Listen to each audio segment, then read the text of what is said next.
Hey, Chicago Cub YouTube baseball fans.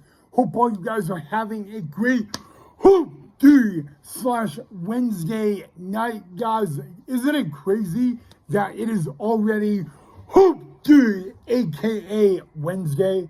I mean, literally tomorrow is Friday Eve, and then we got Friday, and then we got, literally, the week is just flying by fast.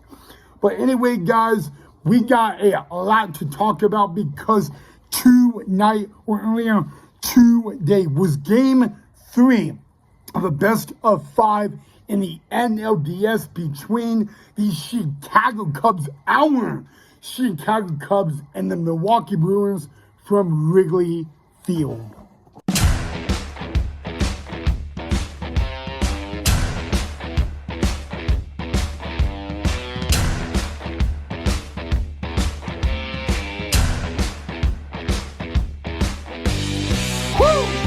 It feels great to be alive.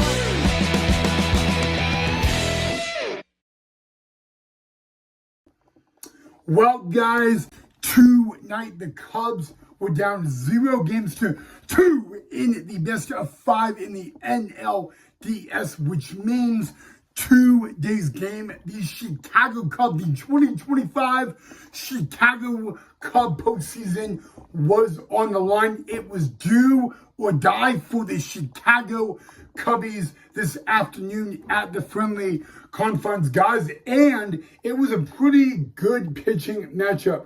It was Quinn Priester for the Milwaukee Brewers, who, by the way, he grew up a Chicago Cub baseball fan, and then it was Jameson Taillon for the Cubbies, guys. Remember the last time Taillon was on the mound, it was game 3, a winner-take-all in the wild card game. And for Quinn Priester of the Milwaukee Brewers, it was his postseason debut on the mound. So a very big start, guys.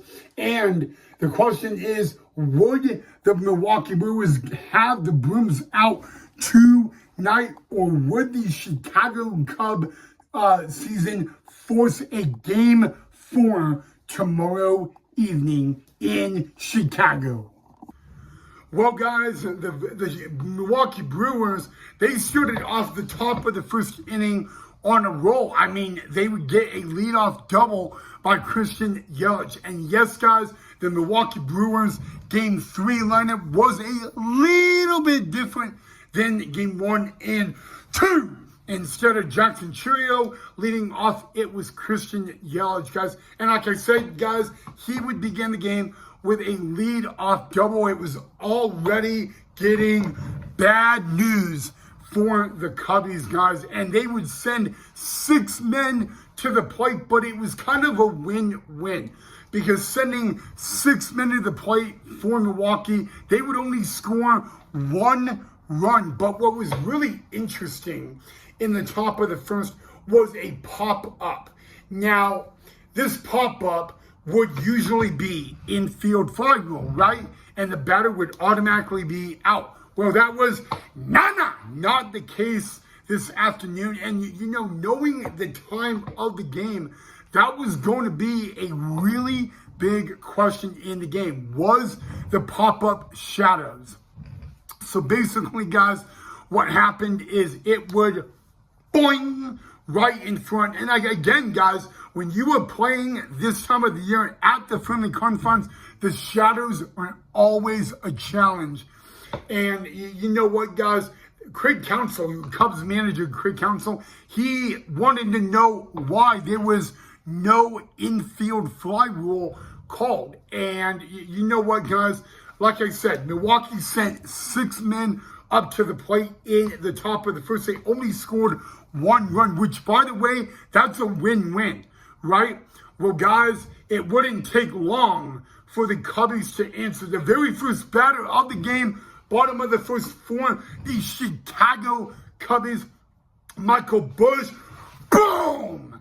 Lead-off home run. It was his second leadoff home run in the NLDS, and next thing you know, we were tied at 1 apiece. And you thought it would stop there. Oh, you were dead wrong. everybody batted in the bottom of the first for the Chicago Cubs. 9 men were sent to the plate, and believe it or not, guys, the Chicago Cubs scored 4 runs in the bottom of the first. Now, remember, game 1, they scored how many? 1. And in game 2, they scored 3. And in game 3, they scored 4. You know, in this NLDS between Milwaukee and Chicago, the first inning has been the offensive inning, and it continued today at the friendly confines. And you know what, guys? That would literally, I'm just going to be honest, I'm going to keep this short and simple and sweet. That would be all in the entire game that the Chicago Cubs would score. They would score all the runs in the bottom of the first inning, and after 1 inning of work, the Cubs were up 4-1. Now the question is, you know, the previous 2 games, the Cubs have actually blown that. So the big question was, would they be able to hold it? Would they be able to hold the lead and pick up a W?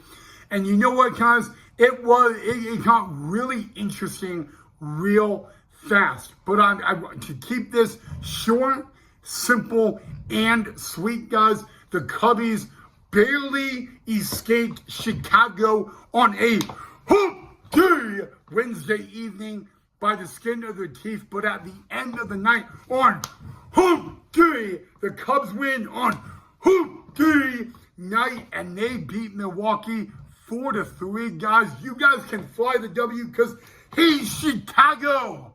Our Cubbies won. So what do you say? Your Cubbies have won today on tonight, guys. The final scoring of Game 3 in the NLDS: Cubbies 4, Milwaukee 3, which means the Cubbies will force a Game 4 tomorrow night, 8:08 Chicago time will be the first pitch. It will be a late one tomorrow, guys. But hey, guess what, guys? The Cubs will not, and I mean not, be swept in the NLDS, because on a day Wednesday night, they force a Game 4-3. Your final score in Game 3 of the NLDS, guys. And guess what, guys? Now that the Cubs have won a game, there is a lot of momentum going in the Chicago favor, guys. And again, it will be 8:08 Chicago time tomorrow night, Game 4 of the best out of 5, guys. And if the Cubs pick up a W tomorrow night, they will force the series to a game winner take all 5, which would be in Milwaukee. All right, Chicago Cub baseball fans. Right now, this is not guaranteed, but I'm just saying that there's a possibility that the Game 4 started tomorrow night for the Milwaukee Brewers is going to be the one and only Freddie Peralta. Now, I know you guys may not be so much of a fan of that. It is a rumor. Let me remind you, it is a rumor. It is not official, but there is a possibility that the Game 4 starter from Milwaukee tomorrow night will be the right-hander Freddie Peralta. So just in case you guys were wondering, who is starting for Milwaukee in Game 4? Right now, nothing has been announced or guaranteed yet, but they are thinking it will be Freddie Peralta for Game 4 tomorrow night. All right, guys, and so now I want to end this episode with a question for you guys. All right, guys, before we end tonight's episode of Cubs Baseball with Ryan Knight on YouTube, I want to ask you guys the $1 million question, okay? If you guys were Craig Counsell, I want to know who you would start for Game 4 tomorrow night. So, if you guys could start a picture for Game 4 tomorrow night, who would that be? Also, I forgot to ask you guys one thing. Oh, and excuse my hair. Sorry about my hairdo. Do you guys want tomorrow to be a 2-episode day? And what I mean by that is, do you want a pre-show and excuse me, as I was saying, do you want a pre-show and a post-show on the channel tomorrow, or just 1 episode? Let me know what you guys want down below in the comment section.